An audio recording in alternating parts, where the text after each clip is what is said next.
Nazdar stavitelé! Zdravím vás u dalšího dílu ze série Stavitelé v akci. Dneska se podíváme na provádění dálničních mostů. Pojďme na to. Jsme na stavbě dálniční křižovatky D1, D2 v Brně. Firma ohlasila, že se tady realizuje několik mostů. Dneska probíhá betonáž největšího z nich, který je tady před náma. Je to monolitický most. Je tady 5 pump a celkem tady patne 1800 kubíků betonu. Nedávno se dělal most přes D2, ten je prefabrikovaný a skládá ho 250 tunový jeřáb. Takže v dnešním videu pochopíte, uvidíte rozdíly při provádění obou mostů, pochopíte technologické rozdíly právě mezi prefabrikovaným a monolitickým mostem. Jak probíhá samotná betonáž a ty práce, to nám přiblíží a zástupci firmy Ohla ŽS. Vedení konstrukcí tady dodává firma Perry, takže uvidíte, uslyšíte jejich zástupce. Něco k montáži toho prefa mostu nám řeknu jeřábník a zástupkyně Felbmayeru, kteří to tam realizovali. Ona i ta samotná betonáž je dost výjimečná akce, takže se nám k tomu vyjádří i Cemex, který to tady realizuje. Dneska to bude fakt nabité, sám se na to těším, bude to super akce.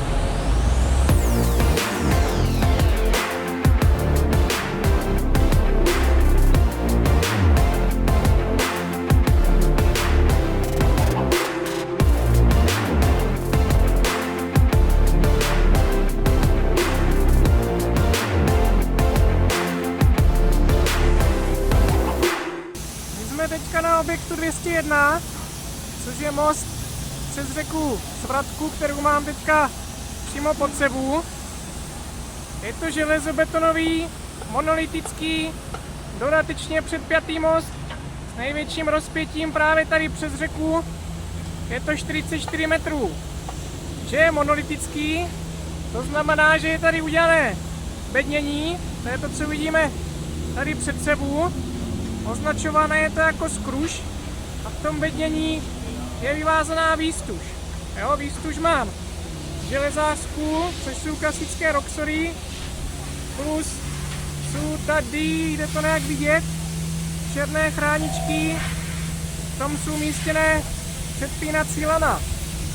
Jo, jak se tady ta skruš vyvazovala, chystala, jestli to někoho zajímá, mrkněte na moje předchozí videa.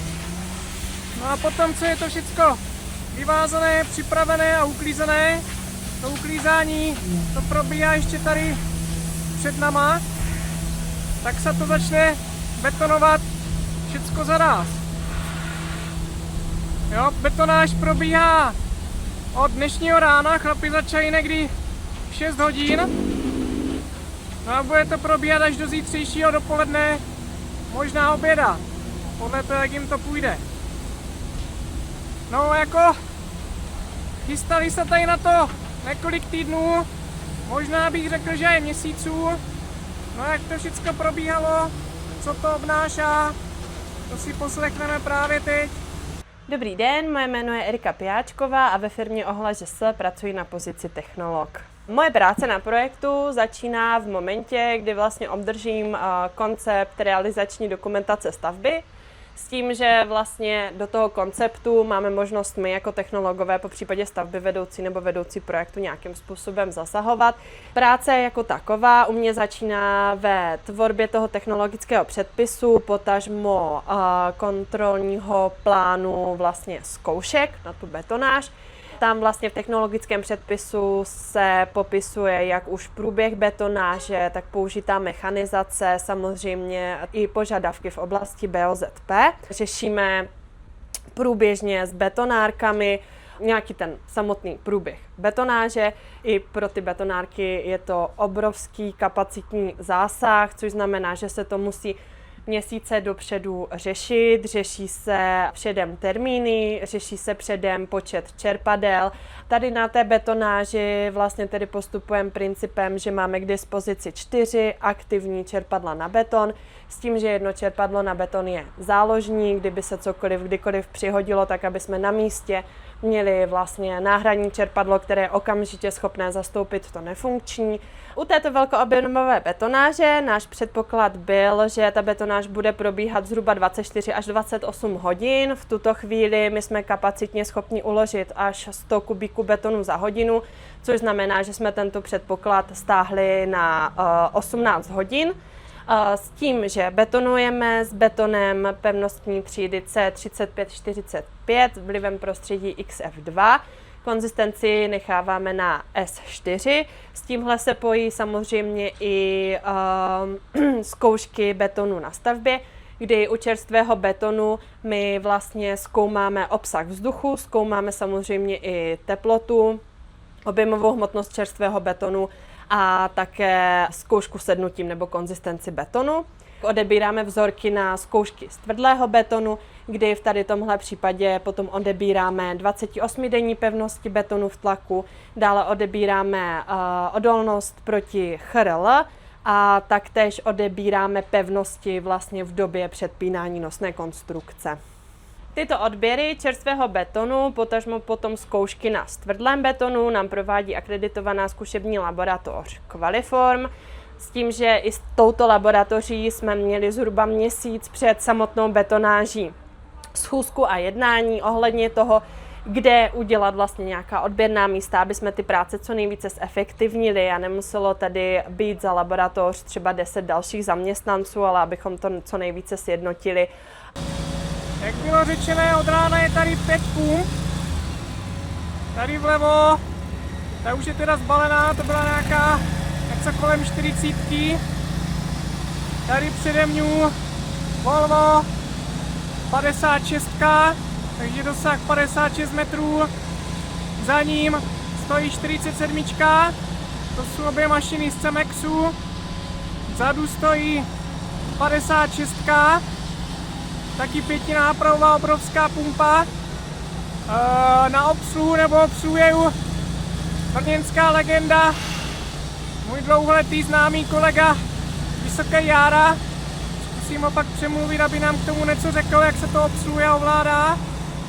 No a úplně vzadu tam čeká na v podstatě asi odpolední noční šichtu další brněnská novinka Zoom Lion 50 na 5nápravovém podvozku Mercedes. Takže stroje jsou tady nádherné, jezdí tady jeden mix za druhým, i přijíždějí z druhé strany, takže tam je řada připravených mixů a kolegové z Ohlí je rozdělují podle toho, ke které pumpy je potřeba. Takže ta organizace tady jako šlape to. Ta samotná betonáž probíhá tak, že první 2 pumpy vysypávají ten trám, to nejnižší místo, a pak tady za nima jede třetí, ta 56, a ta dodělává tu horní mostovku. No a pak tady jezdí 2 borci na takovýchto leštičkách a dodělávají ten finální povrch. Při 2denní betonáži, protože jak už jsem říkal, začínali ráno, někdy kolem 5. 6. hodiny, pokračovat to bude až do zítřka, je v plánu položit 1800 kubíků, což já jsem si to doma připravoval, přepočítával na kalkulačce, odpovídá to nějakým 4 tunám směsí. Beton to vám neřeknu, to se dozvíme, nebo už jste to vlastně možná slyšeli od technoložky. Jsou to obrovské nároky na pumpy, dopravu a i betonárku. V jeden moment tady valili 3 betonárky, aby to stíhali tak nějak jako zásobovat, protože ta pumpa vlevo, co je zbalená, tak ta před chvíličku končila.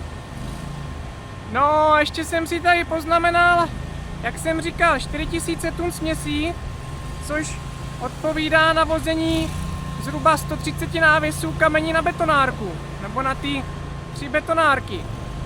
Organizovalo se to tady týdny dopředu.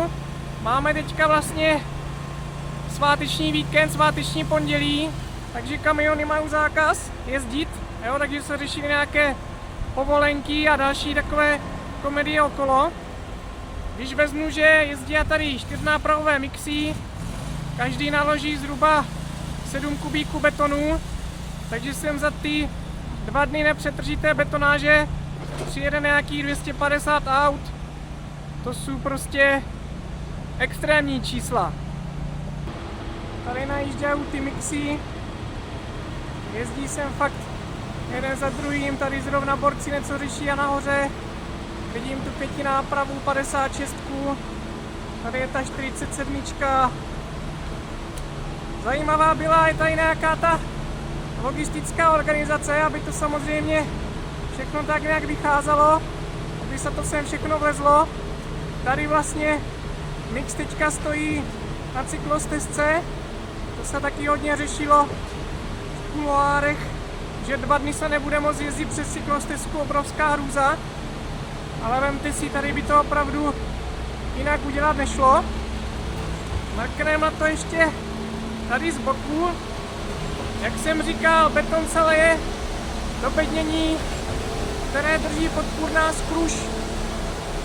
Jo, ta se začala montovat někdy v dubnu.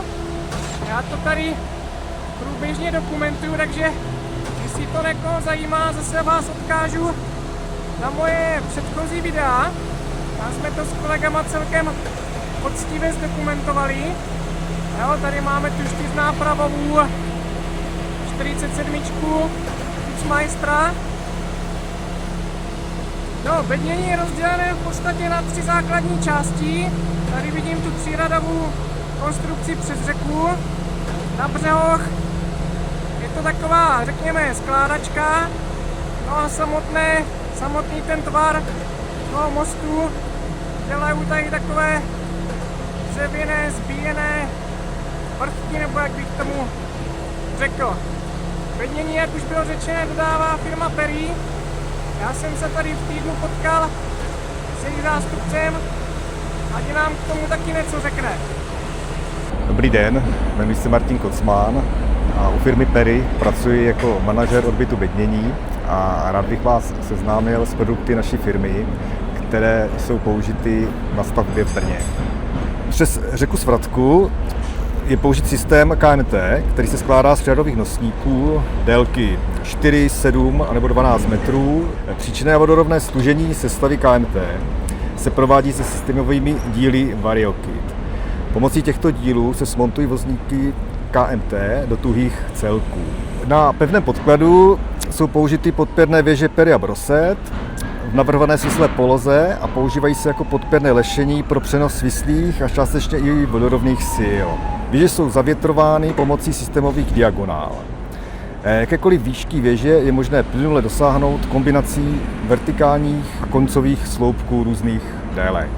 Samotná mostovka je vyřešena vazníky, které dávají tvar bednění a říká se jim ramenáty. Mají tvar, který vyplní prostor mezi podkladní podpůrnou skruží a bednicí překlíškou a přenáší zatížení od čerstvého betonové směsi do dočasné podpůrné konstrukce a dávají požadovaný tvar bednění. Dřevěné ramenáty se využívají tam, kde systémové bednící prvky nevyhovují svým tvarem. Náš systém Perry je také použit na objektu SO203. Jedná se o Perry Matflex a tato konzola Matflex byla zkonstruována jako náhrada těžkého podepření pro nově budované konstrukce. Typickým příkladem je ukládání prefabrikovaných nosníků, kde je nasazení tohoto nového systému skutečně velkou výhodou, což vidíme i tady. Dalším objektem je objekt SO210, kde je využit náš systém Perry Variokit, což je stavebnice ze standardních, běžně pronajímatelných dílů. Systém Variokit byl vyvinut pro výstavbu tunelů, mostů a výškových staveb se známými kombinacemi zatížení. Podpěrné konstrukce se dají ekonomicky výhodně sestavit ze standardních, běžně pronajímatelných systémových dílů. Firma Perry nedodává pouze materiál, Zkušení technici navrhují bednění a leštění přesně na míru. Pro splnění nejrůznějších potřeb stavby spojí optimalizace zatížení, flexibilitu a funkčnost. Do celkového řešení PERI patří ne všechny technické dokumenty, jako jsou statické výpočty, montážní výkresy a návody používání, ale i podpora při montáži a stálá péče přímo na stavbě.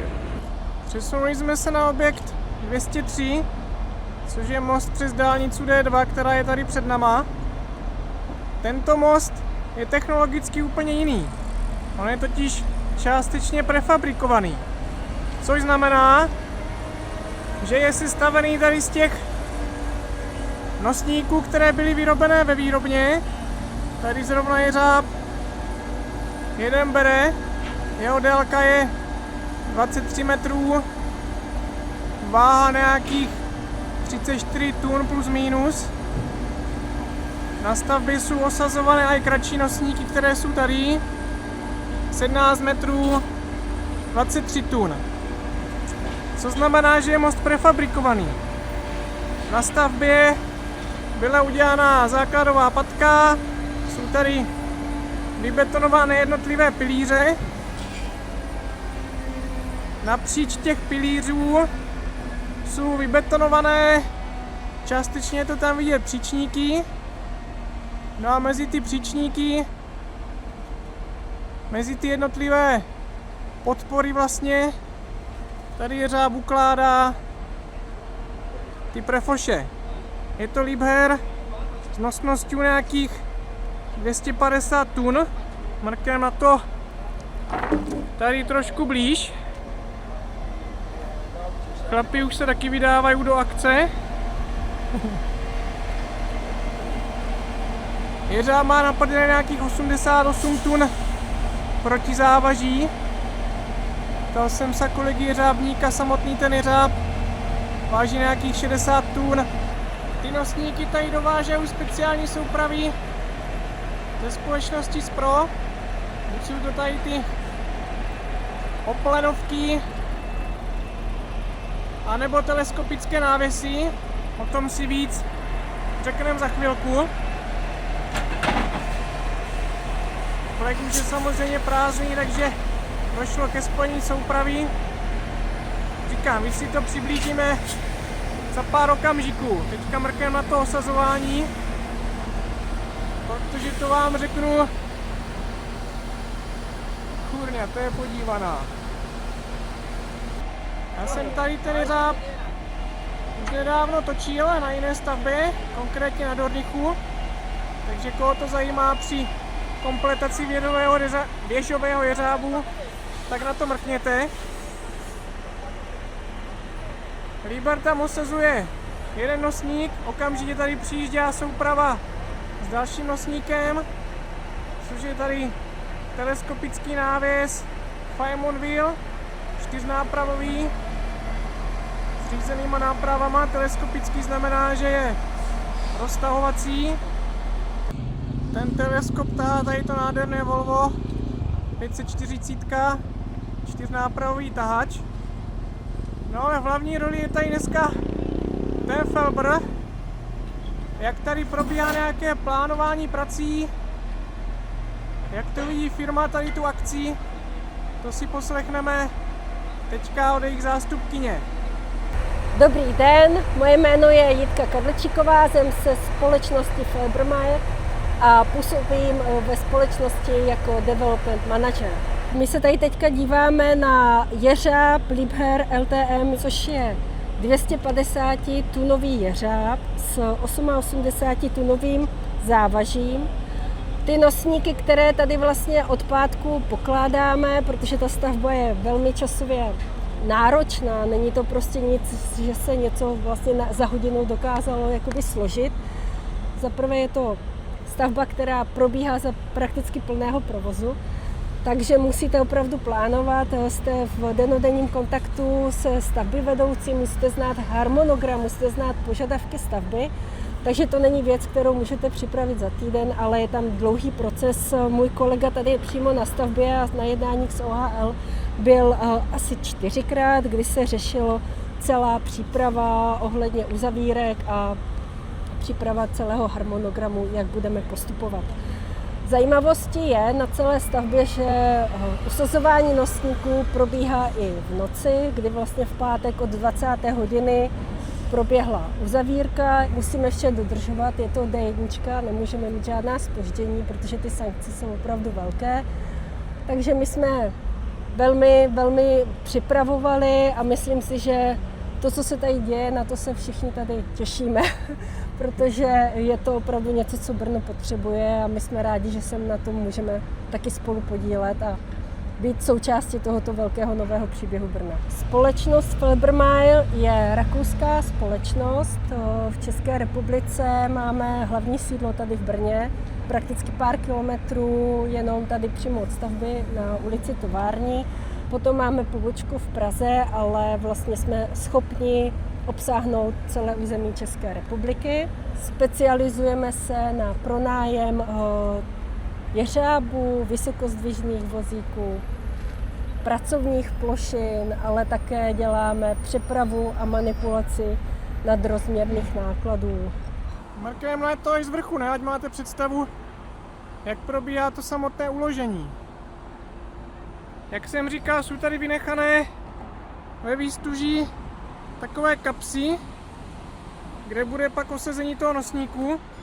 Od geodeta je tady daný konec osí toho nosníku. Tady je takové podkládací železo a chlapi přesně ví, jak to tam mají osadit. Tady máme nosníky, které byly dávané dneska dopoledne. Takže mám nosník, tady je vynechaná kapsa. Jak jsem tam předtím ukazoval ten načmáraný bod, tak tady dva chlapi to tlačí a dopolují, jak to má být. To samé dělají borci na druhé straně. Jo, teďka to krásně vidím. Vybetonovaný příčník, mezi tím už vyvázaná výstuž a do těch kapes budou teďka následně osazované ty nosníky. Já jsem si všiml, každý nosník má na sobě přišrubovaný štítek, kde je označená výrobná, pak je tam kvalita betonu C50/60, což je jako masakr, SO 203, což je označení stavebního objektu. Tady máme ještě nálepku pilíř 2, takže vím, že tato strana pasuje na pilíř 2, který máme tady. A tady máme pilíř 3, takže nálepka s označením pilíř 3 je na druhé straně, tam už jsem se byl podívat. Tady má ten nosník ještě další označení, kdy vidím stavba, MUK Brno, nosník s označením 206, hmotnost 33,3 tun, závod, kde to bylo vyrobené, pilíř 2. Když se takto podíváme na ten řez, tak tady nahoře jsou řízlé dvě předpínací lana. Tady dole je celá soustava předpínacích lan, protože ty nosníky jsou sami o sobě předeplé, aby to udrželo nějaké vyšší zatížení. Plus je tady osazená chránička, do které pak budou osazené ještě další lana na celkové předepnutí toho mostu, až to bude hotové. Dobrý den, jmenuji se Matěj Čačaný, jsem stavbyvedoucí z firmy Ohla ŽS od Mostařů. Můžeme vidět, že za mnou probíhá teď osazování nosníků, je to druhá etapa. První část jsme osazovali už v pátek v noci za jedné od inženýrských opatření, dneska je neděle, provoz se prohodil a osazujeme další část nosníků. Vlastně po té samotné montáži nosníků probíhá z naší strany příprava nějakých bezpečnostních ochozů, aby jsme tam mohli kolem toho chodit. A bude pokračovat vkládání C3 desek mezi jednotlivé nosníky. Následně proběhne zaarmování té spřahující desky, betonáž a pak už je to klasická dokončovací mostařina, to znamená izolace, římsy, do příslušenství toho mostu. Potom, co je nosník složený, tak se ten teleskop takto zasune. Takže návis je zabržděný a táč na něho najížděá. Teď to tam zacvakl, celá souprava odjíždá asi na parking. Já jsem se Matěja ptal, když vlastně jako firma Ohlas, že se to tady máte celé na starosti, kdo organizuje konkrétně tady to osazování? Tak my jsme si na tady tu výrobu a dodávku těch prefabrikovaných nosníků našli našeho subdodavatele, který teda jakoby řeší si i tady to samotné osazování, takže si objednává ten jeřáb a tu dopravní firmu. My jako za Ohlu v podstatě jenom chystáme ty dopravní opatření, aby se měl kde ten jeřáb rozpadkovat a oni si to jakoby všechno řeší sami. A taky zajišťujeme geodetické práce přes našeho dalšího subdodavatele, kdy my se s montážníkama domluvíme, co potřebují vytyčit, my jim to vytyčíme a oni to pak provádí tu práci a my si to na závěr pak už jenom vlastně od nich převezmeme. Práce tady začne někdy v pátek okolo oběda, jak to tady probíhalo den po dnu? Dokážeš to nějak zesumírovat? V pátek jsme zašli přes den a osazovali jsme vlastně to pole, které je mimo dálnice D2. Osadili jsme pár kusů nosníků, na které jsme došáhli jakoby bez omezení. Pak následně v pátek večer začala přestavba těch svodidel a všeho. Převedl se provoz 1+1 do opačné strany, kde jsme osazovali. Osazovali jsme vlastně celou noc až do rána, to pole 3 a 4. Následně v sobotu probíhala právě ta montáž těch hlávek a příprava zakrytí těch spár mezi nosníkama, aby se ten provoz mohl vlastně bezpečně vrátit. V sobotu večer proběhlo přehození jakoby těch dopravních opatření. V noci se zapadkovaly jeřáby a všechno a dneska ráno jsme vlastně začali s tím, že jsme osadili zase to krátké pole, které je mimo dálnice a čekali jsme právě na tady dodávku těch nosníků, kdy teď jsme začali osazovat ty nosníky přes ten jízdní pruh. Tyto práce potrvají někdy do večerních hodin, kdy následně pak zase my tu dálnici zabezpečíme, aby nemohlo něco spadnout z vrchu. To jsou tam vlastně to zakrytí těch C3 desek, co zároveň tvoří i bednění. A pak se ten provoz zase upraví se svodidla a ten provoz se vlastně spustí v tom režimu, který tady byl předtím. Chlapí, kteří to tam teďka nahoře osazují, tak to jsou montážníci z Prefy a tady už jsou borci z Ohly, kteří dělají ty věci kolem. Tady třeba připravuju pak tu montážní lávku, která je vlastně na krajním poli, aby když se bude na mostě něco dělat, nespadlo něco dolů, nebo aby se tam dalo kolem toho normálně pohybovat. Najíždí nám tady další návěs. Část těch nosníků sem jezdí přímo z Prefy. Část se vozila tady z nedaleké deponky a další část těch nosníků už tady byla navozená týdny předtím, jak jste mohli vidět v jiných mojich videách. Takže borci to tam teďka odvážu. My se tady mrkneme na pár detailů, o kterých už jsem mluvil, o kterých mluvil i Matěj. Tady máme krásně vidět ten příčník, na který se ukládají ty jednotlivé nosníky.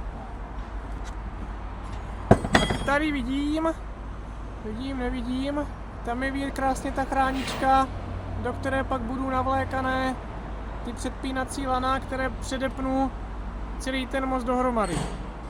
Jo, takže lano vlastně bude začínat tam někde na kraji, bude to provlečené tím nosníkem, tady to bude provlečené přes tu opěru a zase to půjde do nosníku a tak toto projde všechny ty nosníky.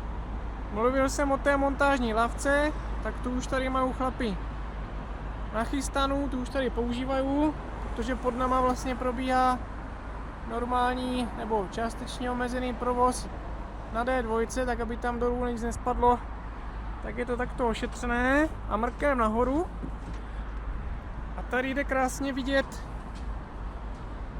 ty C3 desky, o kterých Matěj říkal.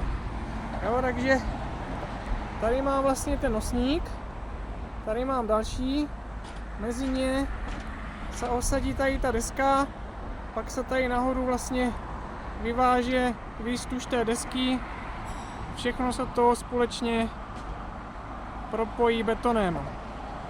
Chlapi tam bojují s osazením dalšího nosníku, takže mrkneme na ty soupravy, jak jsem vám sliboval.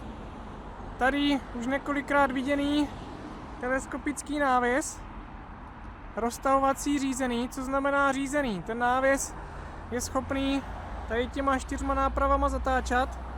Funguje to tak, že tam v točně, jak je vlastně návěs napojený na auto. Tam je takový klín. Od toho klínu je vedený hydraulický okruh. Ten je napojený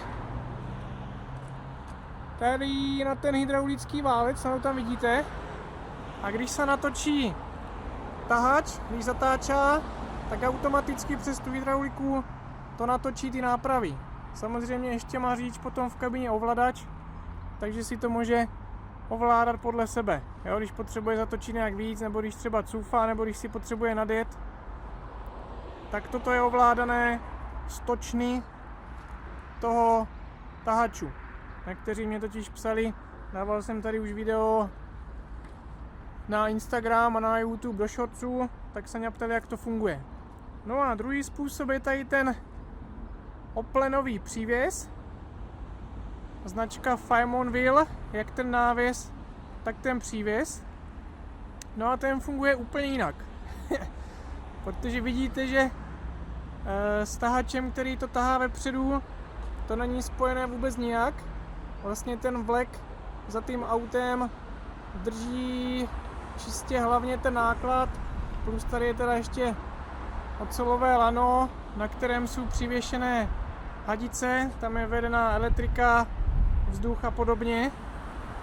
No a to funguje na principu toho, že tam se natáčá tady ten oplen, jo, když auto jede rovně, pak zatočí, tím pádem se začne toto vytáčet doprava, řekněme, že zatáčá doprava, takže se začne natáčet oplen.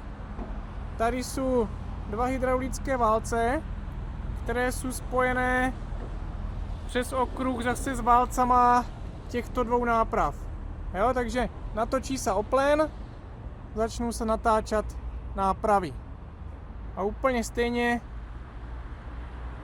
to funguje i v té kabině. Buď to řídí samo v automatickém režimu, anebo tam má kolega ovladač a může si to nastavovat podle sebe tak, jak potřebuje. Auta tyjo, samé nové rakety. Tady ten oplenový vlek tahá Acros, 530 koní. Tady ještě, co se mně líbí, chlapi, aby mohli nějak normálně lozit při uvazování, odvazování, tak na podvozku je udělaná taková lavica, po které se můžou ti pracovníci, montážníci pohybovat. No a tady to Volvo, které už jste viděli předtím. Kolego, před začátkem prací, když se do toho nějak zapojuješ, do toho plánování?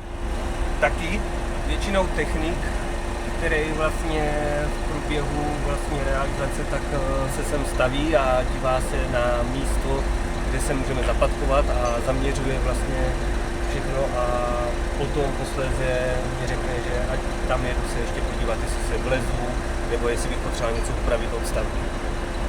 Vidím, teďka je plně na stroji, na prdeli máš nějakých 88 tun. A když přijedeš na stavbu, jak dlouho to trvá, než se dostaneš tady do té konfigurace? Tady přímo pro tu stavbu třeba, že ideální rodina, tak 1,5 hodiny až 2 maximálně. A potom odstrojení je to třeba rychlejší, nebo to zabere stejně času? Zabere to stejně času. Potom, když probíhá to samotné osazování, na co ty se musíš soustředit? Co tady vlastně si kontroluješ, hlídáš? Hlídám si vlastně vyložení metry přesný a váhu, vlastně co má břemeno. Tady jsou váhy daný, tady máte od 33,5 tuny, cirka 300 až 500 kg plus minus. S chlapama komunikuješ nohama, rukama nebo vysílačky? Většinou jako tady při té práci jako vysílačky. Další nosník letí na pozici. Ty nosníky nejsou ve vzduchu jenom tak. Vždycky je to za konec uvázané. Kolega s tím tady teďka bojuje a dává to do polohy, jak je potřeba.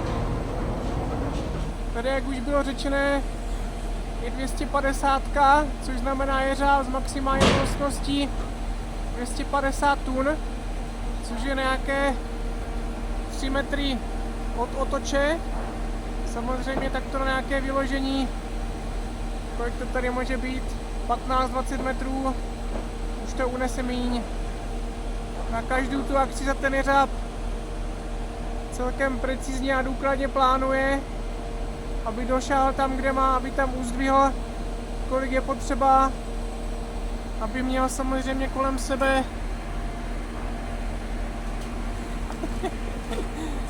dostatečný prostor na zapadkování. A když to tady tak sleduju, všiml jsem si ještě zajímavého detailíku tady. Tam už nám pomalu zapadá slunko. Jo, to jsem ještě chtěl, abyste měli nějakou časovou představu o tom, jak to tady probíhá. Do vzduchu teďka letí 4. nosník a máme zhruba 7 hodin večer, začínalo to v 5, takže nějaké 2 hodiny času. Tady jsem si ještě všiml krásného detailu, tady nešlo udělat tu podpůrnou konstrukci dole, takže je to takto zakotvené do té krajní opěry a můžeme tady ještě vidět jeden štítek, uprostřed druhý štítek a na kraji třetí, což je potom pro následnou kontrolu geodetickou, aby se dalo nějak hlídat, jak se ty nosníky chovají tady v průběhu dalších prací. No, já už to tady pomalu balím, protože abych tady byl do tmy, to se mně úplně nechce. Každopádně ze stavby jsem dostal záběry, zpáteční noční ukládky, tak na to mrkněte.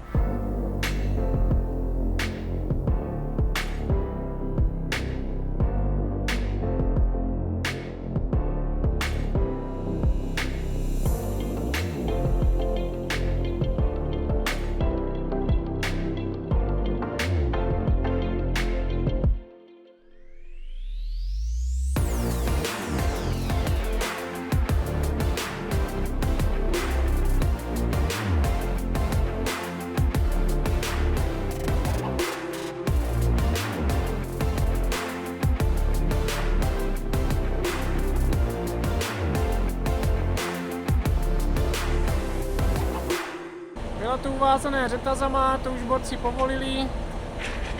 Teďka tam chlapi natahují ty obrovské úvazky, jejíž váha je 1,5 tun. Musí to tam teďka kolega ještě zkontrolovat, aby se to nezaháklo tady o ty trny. Takže jeřáb si to dá na střed nosníku, tahá nahoru.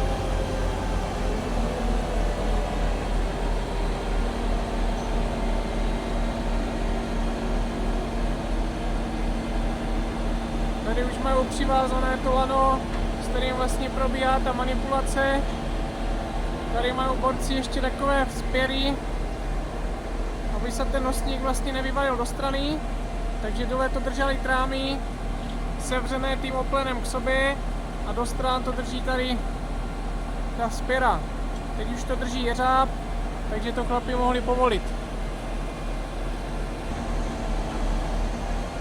A vidím, že už se to mírně zdvihá.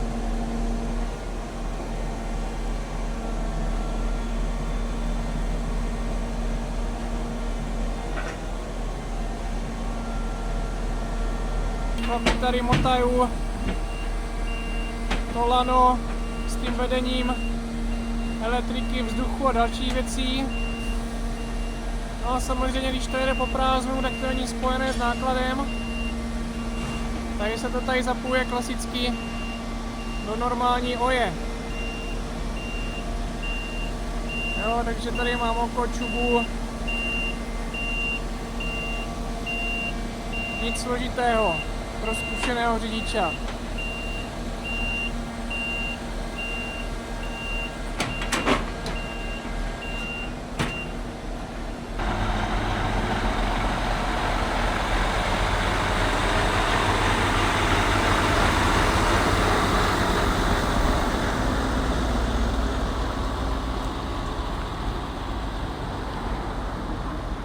Já tady pořád obdivuju tady to FMXO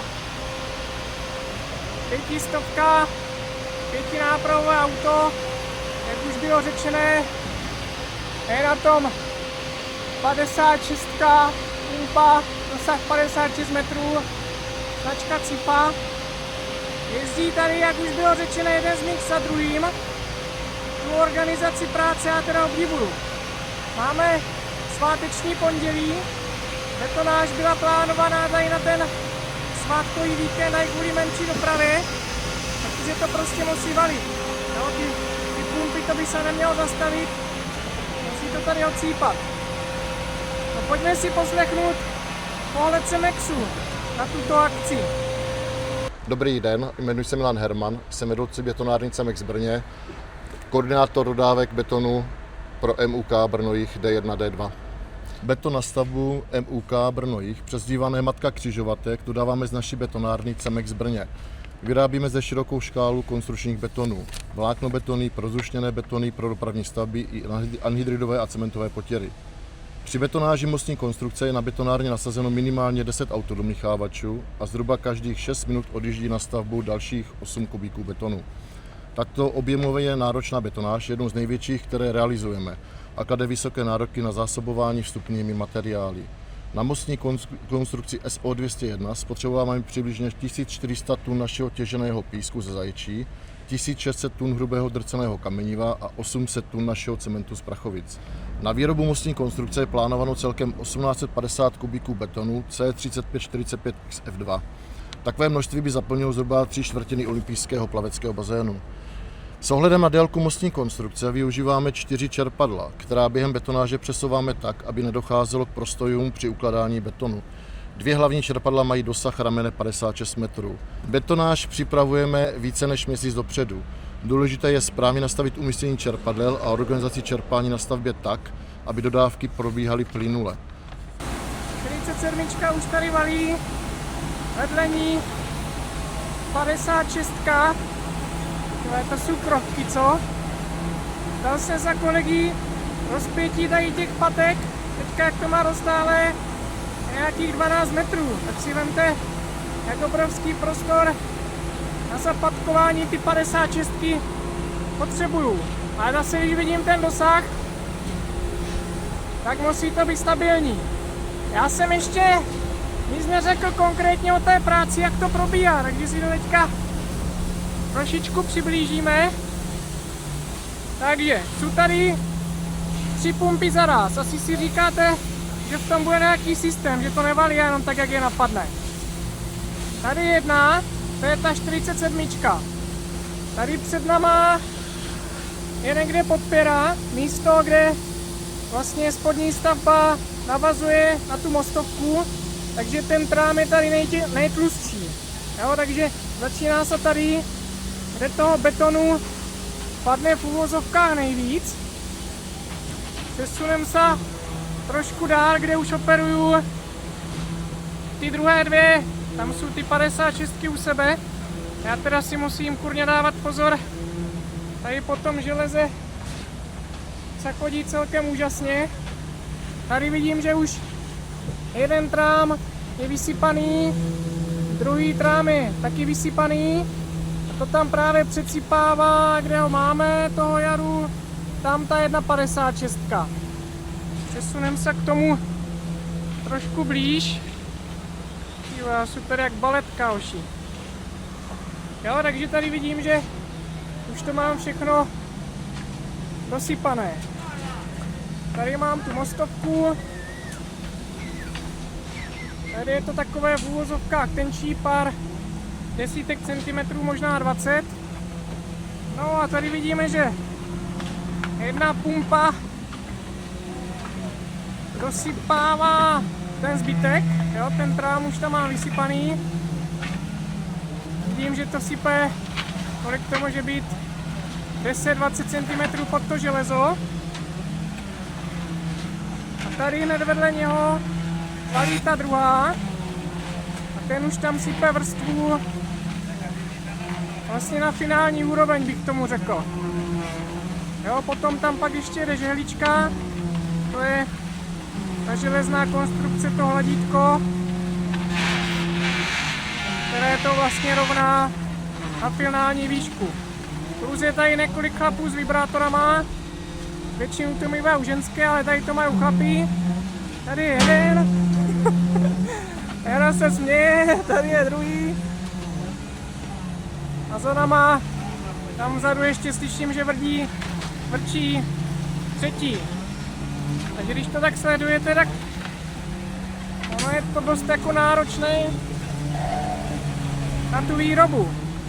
Jo, když jsme sledovali předtím výrobu toho prefa mostu, tak to bylo šup a bylo to poskládané, tam se teda ještě musí vylet horní deska, ale bylo to takové v úzovkách jednodušší. Jo, tady vidíme desítky lidí, kteří jsou do toho zapojení. No, proč se někde dělá prefa most a někde tady ten monolit, to nám teďka trošku vysvětlí Matěj. To hlavní použití, proč 203 je prefabrikovaný most, do 201 je hlavně dáno tím, že 203 je nad D2, kde je výhodnější využít ty prefabrikáty, kde vlastně jakoby neomezujeme tak ten provoz, ale to je bezpečnější, protože ty nosníky jsou hned jakoby v té svojí pozici a ta podjezdná výška je v podstatě už rovnou daná jakoby na tu jakoby trvalou. Zatímco na té 201, jak jsme mohli ze spodu vidět, tak ta skruž je poměrně masivní a zasahovali bychom tam poměrně dost do toho průjezdného profilu a musel by tam být snížený podjezd a tím pádem bychom riskovali nějaké zasažení tou dopravou, jak se občas stává. A teda můžeme vidět, že ten postup výstavby je kompletně jiný, kdy na té 203 teda jsme vybudovali ty pilíře, následně oseděli nosníky a udělali spřahovací desku. Na 201 jsme mohli vidět už v předchozích dílech, jsme stavěli tady skruž, poměrně sáhodlouho se tady armovali, použili tady 370 tun výstuže oproti nějakým 40, co je na 203. A ten hlavní rozdíl, proč ta 201 je monolitická, je hlavně dána tím rozpětím, kdy to hlavní pole přes tu svratku má 44 metrů, co by jako vyrobit tak dlouhý nosník už dneska je poměrně problém, hlavně ho sem dopravit, ta souprava byla dlouhá a hlavně ta váha těch nosníků byla obrovská, když si představíme, že 22-metrový nosník, který je na 203, váží 34 tun, tak tady bychom měli nosník, který by vážil 60-70 tun, co už osadit, dneska by byl obrovský problém. Samozřejmě ten hlavní projekční rozdíl vám v nějakém dalším videu snad vysvětlí projektanti, že my jako realizační firma přijdeme k projektu a stavíme podle toho. Prefa konstrukce jsou vždycky historicky Ička, dneska se využívá hodně T-průřez, který je v podstatě takový, řeknu, unifikovaný, zatímco tady ta 201 s těma náběhama a vlastně všechny tady ty mosty, co se dneska staví, ty komory a podobně, tak dokážou působit daleko víc esteticky. A vlastně je to tady nad tou řekou a cyklostezkou, kde ty náběhy budou pak potom odbednění působit opravdu krásně. Tady na konci mostu máme ještě krásné detaily, tak vám o tom něco řeknu. Tady vidíme budoucí prostupy kanalizace nebo prostě vody, co bude na mostě. Jo, vidím, že tady bude vlastně horní úroveň té desky. Mám tam osazenou trubku, která navazuje na to bednění, takže tady bude stékat voda dolů. Pak tady máme vždycky v částech takové uřízlé roxory. Jo, to mám tady, vidím to tady udělaný modře, což je vlastně horní výška té mostovky, toho vrchu. Podle toho chlapi vlastně dělají výšku toho betonu. Pak tady jsem si všiml ještě, jde celkem pěkně vidět ty předpínací lana, teďka teda možná ne, ale ty chráničky. A vyúsťuje to vlastně, jo, tady je takový roznášecí domeček, bych tomu řekl, zakotvení.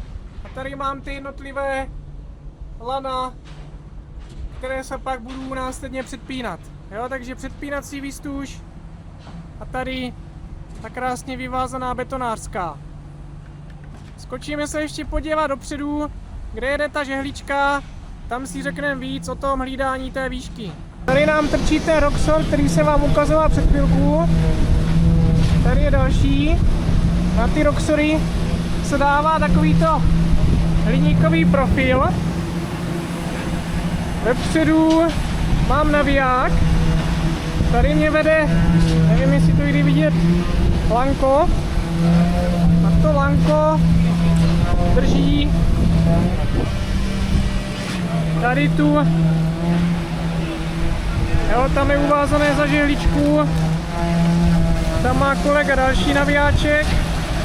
A tím, jak on to přitahuje, tak ta lišta vlastně jede dopředu, jede po tom profilu a drží rovinu,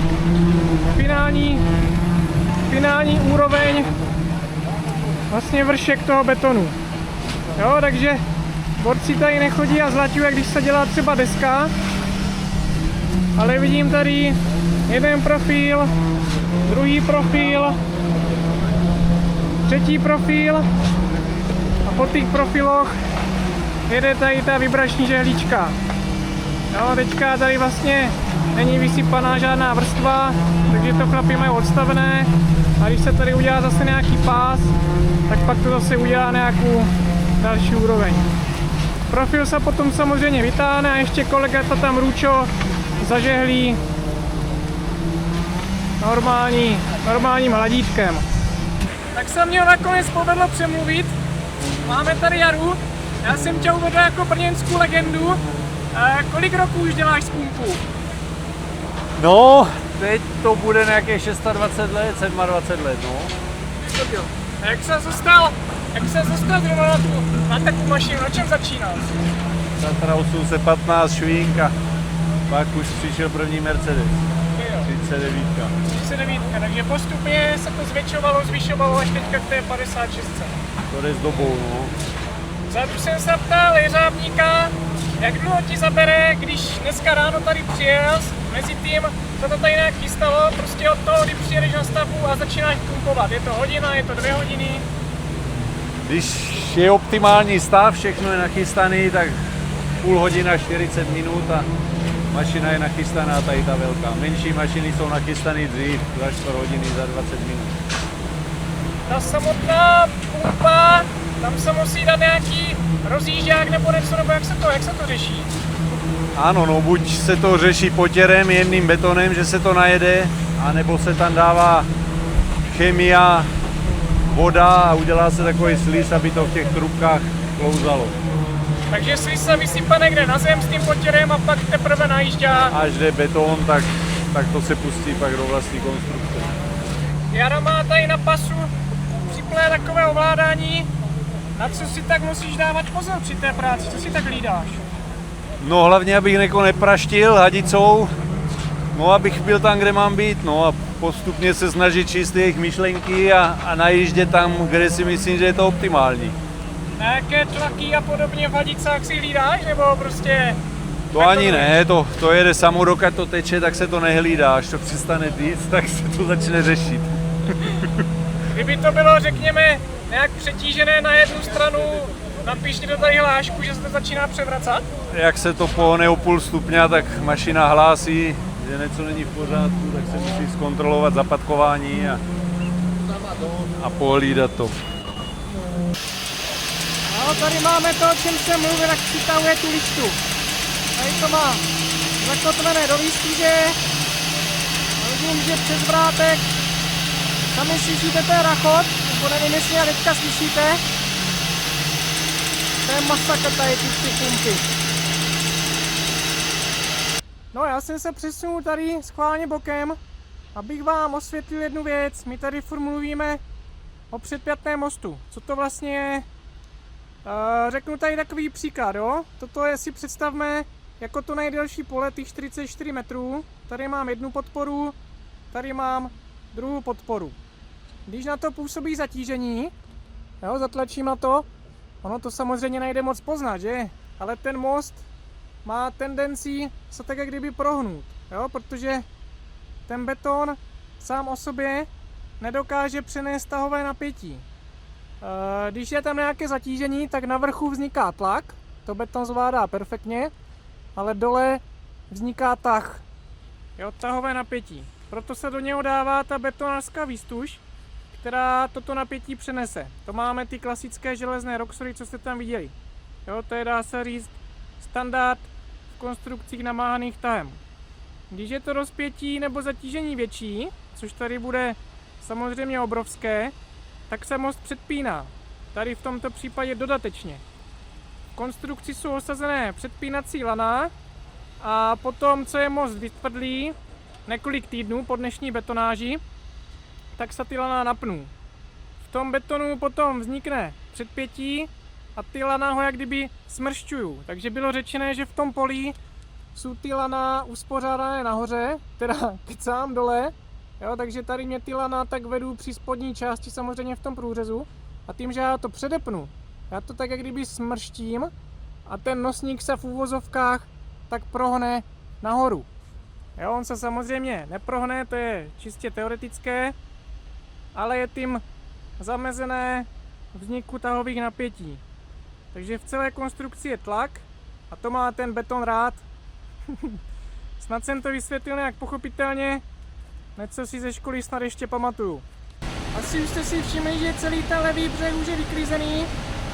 Pumpy se přisunuly tady do pravé části a ta betonáž pokračuje dál. Jo, chlapi říkali, slyšeli jste Jaru, začínají tady někdy v 5-6 hodin ráno a kolegyně Erika říkala, že betonáž bude trvat nějakých 18 hodin. Takže si vemte ty extrémní nároky na ty lidi, jo, kteří tam ráno začali v 6 hodin, teďka máme kolik?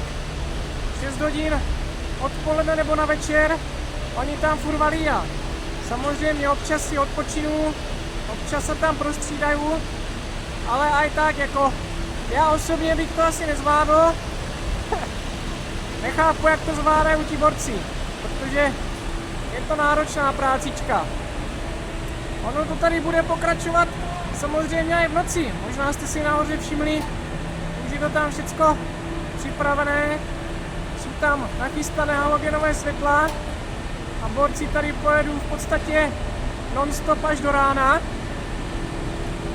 Já se tady otočím ještě někdy v noci kolem, řekněme 9. 10. Mrkneme na to samozřejmě z dronů, protože ty noční práce, to je taková trošku jiná atmosféra. Kor z toho dronu, to vypadá prostě vždycky perfektně. No a tady to vidím, dívejte se, Honza, jak se tady láduje. Borci tady mají nakladač, tady mají hostinu, chleby řízky, to je pohodička. Takže vidím, že o svoje lidi se tady stavoši a kolegové pěkně postarali. No, co víc bych vám k tomu řekl, prostě akce je to nádherná.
Já doufám, že jste si sledování dnešního videa užili, protože byl to opravdu, jak jsem říkal už na začátku, hodně speciální díl. Slyšeli jsme plno zapojených lidí, plno zapojených firem, každý na to měl nějaký názor.